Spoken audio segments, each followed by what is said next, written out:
تو یہ جو اللہ نے رمضان دیا نا، وقت کم ہے، جلدی سے بات کو سمیٹ کے میں ختم کرتا ہوں. یہ رمضان بھی اسی سلسلے کی ایک کڑی ہے کہ پورا سال کھاتے رہتے ہو، تمہاری بریکیں فیل. اللہ کہتے ہیں اپنی پیٹ کی ہر خواہش پوری کرو گے تو اس سے تمہارے اندر مزید خواہشات کے انڈے بچے جنم لیں گے. انسان کو سب سے زیادہ محبوب چیز بھوک کے وقت کھانا ہوتا ہے اور پیاس کے وقت پینا. اگر اللہ ہر خواہش چھڑواتے تو یہ حکم مشکل ہو جاتا. اللہ نے حکم دیا کہ خواہشات پہ کنٹرول کرنا سیکھو گے، خواہشات کا دائرہ محدود کرو گے تو تمہارے دلوں میں سکون پیدا ہوگا. جن لوگوں کی ہر خواہش پوری ہوتی ہے نا، ان میں خواہش کبھی پوری نہ ہو تو برداشت کی قوت رہتی نہیں ہے. اس سے وہ اسٹریس میں، ڈپریشن میں جاتے ہیں. اللہ نے انسان کو ایسا بنایا ہے کہ جو قوت اس کی استعمال ہوتی ہے نا، وہ قوت بڑھتی ہے. یہ اللہ کی عادت ہے. اگر آپ کی بچپن سے ہر خواہش پوری ہو رہی ہے تو برداشت کی قوت استعمال ہو رہی ہے بھائی؟ بولو نہیں. تو برداشت کیا ہو جائے گی؟ ختم. اگر بچپن میں ہر خواہش پوری نہیں ہوتی، کچھ پوری ہو رہی ہیں کچھ، اگر کوئی بھی خواہش پوری نہیں ہو تو پھر نفس بغاوت کرتا ہے. سمجھ رہے ہیں نا؟ پھر بھی خطرناک ہے. پھر انسان معاشرے سے باغی ہو جاتا ہے، وہ بھی خطرناک. تو نہ تمام خواہشات پوری کرنی ہے اور نہ تمام خواہشات کو قربان کرنا ہے. کچھ خواہشات پوری کرنی ہے، کچھ پہ کیا کرنا ہے؟ بریک لگانا ہے. اب کون سی پوری کرنی ہے، کن خواہشات پہ بریک لگانا ہے، یہ فیصلہ ہم نے خود نہیں کرنا. یہ چارٹ جو ہے نا، اللہ نے ہمیں پہلے سے بنا کے دیا ہوا ہے. یہ اسلام کے پاس آپشن ہے. اسلام کے علاوہ کسی اور کے پاس یہ پیکیج نہیں ہے.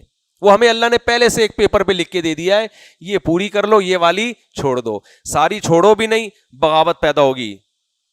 یہ نعمتوں سے فائدہ نہیں اٹھاؤ، خودکشیوں کی طرف جاؤ گے. اور ساری پوری بھی نہیں کرنی، اس سے تمہیں خوشیاں نہیں ملیں گی. تمہارا نفس پھول کے کپا ہو جائے گا. اس میں اتنا کولیسٹرول پیدا ہوگا کہ یہ ڈپریشن سے مر جائے گا. یہ تو اس لیے اللہ نے حکم دیا، میں تمہیں ایک پیکج دے رہا ہوں، یہ والی پوری کر لو، یہ والی چھوڑ دو. تو بیلنس رہتا ہے انسان.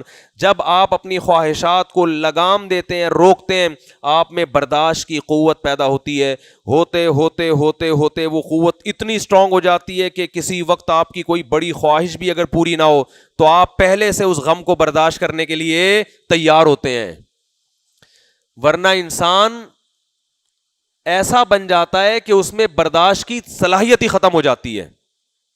اور ایک وقت انسان کی زندگی میں برداشت کرتے کرتے ایسا آتا ہے، اتنا پاورفل ہوتا ہے کہ وہ غم پروف بن جاتا ہے. جیسے یعقوب علیہ السلام، ساری زندگی غموں میں گزری مگر ایک حرف بھی اللہ کا زبان سے شکایت کا نہیں آیا. اللہ کے بارے میں ایک حرف بھی نہیں آیا. تو ہمیں اپنی خواہشات پہ کنٹرول کرنا ہے. اس لیے نبی صلی اللہ علیہ وسلم نے اپنی خواہشات پہ کنٹرولنگ کا جو سب سے بہتر طریقہ بتایا وہ روزہ بتایا ہے. الصوم جنہ، فرمایا روزہ ڈھال ہے، روکتا ہے آپ کو. میں لوگوں سے کہتا ہوں جن سے گناہ نہیں چھوٹ رہے، روزے رکھنے کا اپنے آپ کو عادی بناؤ، دیکھو کیسے گناہ نہیں چھوٹیں گے. ہر وقت کھاتا ہے، ہر وقت زبان کی لذت ہے. دیکھو نا، صبح ناشتہ کر کے نکلیں گے آفس میں جا کے، پھر چائے، پھر 2 بسکٹ، پھر 1 گھنٹے بعد ان کو کچھ چاہیے. کوئی نسوار ڈال رہا ہے، کوئی پان رکھ رہا ہے، کوئی سونف کھا رہا ہے. ابے تمیز سے بیٹھ جاؤ تھوڑی دیر یار. پھر لنچ کے بعد بھی کولڈ ڈرنک اور چائے، پھر اس کے بعد پھر شام کو کچھ چاہیے، ان کو سموسے بھی چاہیے اس کے ساتھ. پھر بہت دیر سے کچھ کھایا نہیں، 1 بسکٹ ہو جائے ہے بھائی.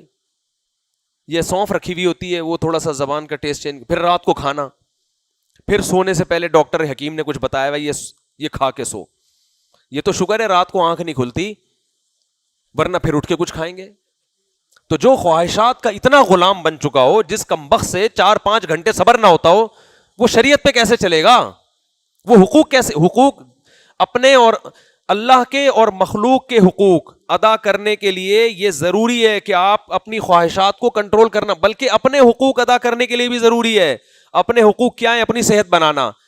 اس میں بھی جب تک آپ کی کنٹرولنگ پاور نہیں ہوگی مضبوط، اس وقت تک آپ اپنی صحت کو بھی مینٹین نہیں رکھ سکتے. ہمارے ایک دوست ایک ورک شاپ کرواتے تھے, بڑی اچھی مثال انہوں نے دی. ایک صاحب کی انہوں نے اس پہ LED پہ تصویر دکھائی, اتنے موٹے نا کپا. ان کو کسی کمپنی میں جاب لگ گئی, بڑی اچھی مینجمنٹ کی, بڑے خوش آ کے اپنے ابا کو بتایا کہ ابا میں اتنے لوگوں کو اب سنبھالوں گا نا. سعودی عرب میں تھے وہ, میں بڑی اچھی جاب لگی اور اتنے لوگوں کو میں سنبھالوں گا. اس کے ابا نے بولا تو اپنے منہ کو تو سنبھال نہیں سکتا, اتنے لوگوں کو کہاں سے سنبھالے, یہ منہ دیکھ تیرا کہاں جا رہا ہے. بالکل صحیح کہا کہ بھائی تو اپنے منہ کو نہیں سنبھال سکتا, اپنی توند کو نہیں سنبھال سکتا, تو ہزاروں لوگوں کو کہاں سے سنبھالے گا. وہ دل پہ لے گئے. بعض دفعہ ابا کی نصیحت بیٹوں پہ اثر کر جاتی ہے, ورنہ عام طور پر ابا سے زیادہ فضول معذرت کے ساتھ بچوں کے لیے گھر میں کوئی شخصیت ہوتی نہیں ہے. بچوں کا خیال ہوتا ہے یہ کما کے کھلانے کی مشین ہے, اور خان سامہ معذرت کے ساتھ ہم نے گھر میں پالا ہوا ہے, ٹھیک ہے نا, جس کا کام ہے ہمیں چیزیں لالا کے دینا, گیس بجلی کا بل دینا. چلتی ولتی آج کل ابا کی مارکیٹ میں بالکل بھی نہیں ہے, جو نئی نسل کی جو رپورٹیں ہمارے سامنے آ رہی. تو لہذا کسی آدمی پر باپ کی نصیحت اثر کر جائے تو میں کہتا ہوں اس کے ہاتھ پہ بیعت ہو جاؤ. آپ بہت نیک آدمی, ابا نے کچھ کہا اور اس کی سمجھ میں آ گیا. دوست سمجھائیں تو سمجھ میں آتا ہے, باپ کی نصیحت آج کل سمجھ میں ہی نہیں آ رہی. حالانکہ سب سے زیادہ تو احسان اس کے ہیں بھائی, تجربہ اس کا ہے. تو کہتے ہیں کہ مجھے میرے باس نے کہا, میرے ابا نے کہا کہ تو اپنا منہ تو سنبھال نہیں سکتا, تو کمپنی کیا سنبھالے گا. یہ دل پہ لے گئے. پھر انہوں نے اپنے اسکیجول دیکھا کہ میں کتنے برگر کھاتا ہوں, کتنے پراٹھے پھوڑتا ہوں, کتنی کولڈ ڈرنک. انہوں نے کہا آج سے میں نے اس منہ پہ کیا کرنا ہے, یہ جو اللہ نے نقشہ دیا ہے نا گول, اور باڈی بھی کیا ہو گئی تھی, انہوں نے مجھے پوری پکچر دکھائی اس بندے کی, اس کو بھی ایسے پرکار کی طرح پورا گول, پتہ نہیں چل رہا چوڑائی کہاں ہے لمبائی کہاں ہے اس بندے کی. یوں کھڑا کر دو, کھوپڑی اٹھا کے یہاں فٹ کر دو تو بھی ٹھیک ہے, جس طرف سے دیکھو ٹوٹل سے بھی زیادہ. ٹھیک ہے.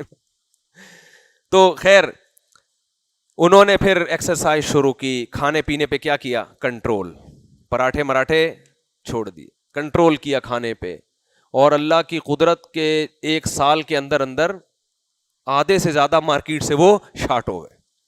لوگ کہہ رہے ہیں باقی کہاں ہے یہ, لیکن اس کا فائدہ یہ ہوا, ڈاکٹروں نے کہا کہ 10 سال شوگر کو آپ نے آگے دھکیل دیا ہے, آپ کو شوگر ہونے والی تھی, چشمہ اتر گیا, اتنے موٹے چشمے لگے ہوئے تھے, چشمہ اتر گیا, صحت خاندانی ہو گئی.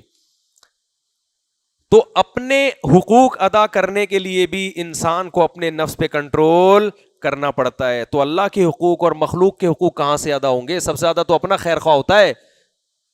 تو اس لیے اللہ نے ہمیں رمضان دیا کہ بہت کھا لیا, بہت پھوڑ لیا, صبح چائے, پھر وہاں جا کے گٹکا, پھر وہاں جا کے سگریٹ, پھر وہاں جا کے چائے میں ڈبو کے کھا رہا ہے, پھر سموسے وہاں سے پھانک لیے, پھر شام کو ایک پھکی لے کے بیٹھا ہوا ہے, صحیح ہے نا, ہضم کرنے کے لیے.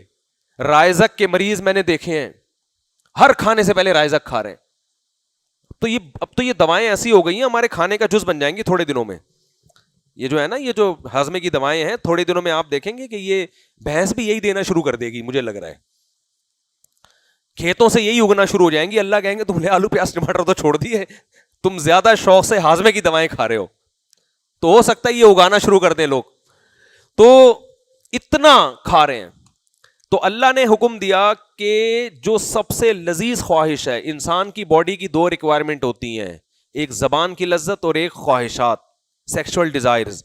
یہ 2 ریکوائرمنٹ باڈی کی ایسی ہیں جن کو برداشت کرنا انسان کے لیے بہت مشکل. جب یہ خواہشات پیدا ہوتی ہیں تو اللہ نے رمضان میں دونوں چیزیں چھڑوا دی.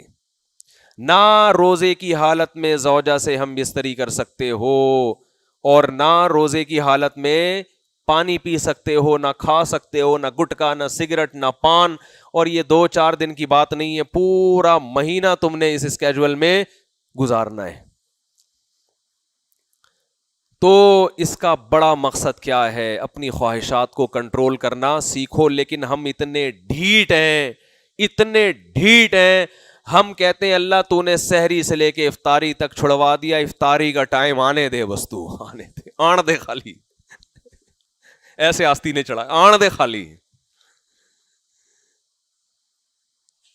اور جو پورا مہینہ روزہ رکھوایا, چاند نظر آنے دے. عید کے دن میں نے تجربہ کیا ہے, اگر آپ تھوڑا سا بھی زیادہ کھا لو بد ہضمی ہو جاتی ہے, کیوں؟ میدا 1 مہینہ بھوکا رہ کے اچانک اتنا برداشت نہیں کرتا. ڈاکٹر بھی کہتے ہیں, تجربہ بھی ہے, یعنی آپ کی خوراک رمضان گزرنے کے بعد آٹومیٹیکلی کم ہو جاتی ہے. وہ الگ بات ہے کہ لوگ اس کو مانتے نہیں ہیں, پھر بھی تھوڑے سے پیٹ خراب کرتے ہیں. اکثر لوگوں کا عید کے دن پیٹ خراب ہوتا ہے, حالانکہ گاڈ نے آپ کو, اللہ نے آپ کو ایک گفٹ دیا کہ اب آپ کا میدا سکڑ گیا ہے, اب تھوڑے میں پیٹ بھر جائے گا. ہم کہتے نہیں, میں نے جو رمضان سے پہلے جتنے کھایا تھا نا, میں اتنا ہی کھاؤں گا. تو ہم ڈھیٹ ہیں بھائی. ہم کیا ہیں؟ اچھا میں بس ختم کروں. تو یہ ہم ڈھیٹ ہیں, یہ ہمارا قصور ہے, یہ رمضان کا قصور نہیں ہے. تو رمضان میں گناہ بھی چھوڑنے ہیں, کیونکہ نبی نے فرمایا جس نے بھوکا پیاسا رکھ کے بھی گناہ نہیں چھوڑے تو اللہ کو اس کے بھوکا پیاسا رہنے کی کوئی ضرورت نہیں ہے. تو اصل تو یہ ہے کہ جب بڑی خواہش کو چھوڑو گے تو چھوٹی موٹی خواہشیں چھوڑنا آسان ہو جائے گا. تو اصل مقصد ہے کہ آپ کی روحانی تربیت ہو اور آپ سے گناہ چھوٹ جائے. آپ یہ سوچو کہ جو رزق حلال تھا وہ حرام ہو گیا, تو جو پورے سال حرام تھا وہ تو اور زیادہ حرام. بد نظری پورے سال حرام, رشوت لینا پورے سال حرام, نماز چھوڑنا پورے سال حرام, داڑھی کاٹنا پورے سال حرام, اور زنا کرنا پورے سال حرام. تو جو حرام ہمیشہ سے ہے وہ تو اور زیادہ برا ہے کہ نہیں ہے. لیکن فلم دیکھ رہے ہیں روزہ گزارنے کے لیے. میں نے ایسے لوگ بھی دیکھے کہ روزہ نہیں گزر رہا تو فلم دیکھ رہے ہیں بیٹھ کے. تو یہ کیا ہوا بھائی؟ اللہ تعالیٰ سے دعا ہے کہ رمضان کو اللہ ہمارے حق میں حقیقی طور پر رمضان بنائے.